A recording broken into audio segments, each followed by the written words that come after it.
পাকিস্তানের সাবেক প্রধানমন্ত্রী ও পাকিস্তান তেহরিকে ইনসাফ পিটিআই এর প্রতিষ্ঠাতা ইমরান খানের গ্রেপ্তারের ৩ বছর পূর্তিতে তার মুক্তির দাবিতে ৫ আগস্ট দেশ জুড়ে বিক্ষোভ কর্মসূচি পালন করেছে দলটি। ২০২৩ সালের এই দিনে তাকে গ্রেপ্তার করা হয়েছিল। দলের কেন্দ্রীয় তথ্য সম্পাদক শেখ ওয়াকাস আকরাম গত ৮ ফেব্রুয়ারির সাধারণ নির্বাচনে পিটিআইকে ভোট দেওয়া জনগণকে ঘর থেকে বের হয়ে ইমরান খানের প্রতি সংহতি জানানোর আহ্বান জানান।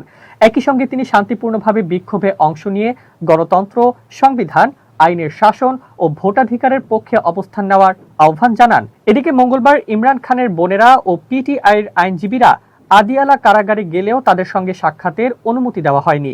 ইমরানের বোন আলিমা খান বলেন, তার ভাইয়ের মুক্তির আন্দোলন ইতোমধ্যেই শুরু হয়েছে। পিটিআইয়ের আইনজীবী অ্যাডভোকেট আওয়াইস ইউনুস চৌধুরীও জানান, আইনজীবীদেরও ইমরান খানের সঙ্গে দেখা করতে দেওয়া হয়নি। অন্যদিকে রাওয়ালপিন্ডির লিয়াকত বাগে জনসভা করার আবেদন নিরাপত্তাজনিত কারণ দেখিয়ে প্রত্যাখ্যান করেছে জেলা প্রশাসন।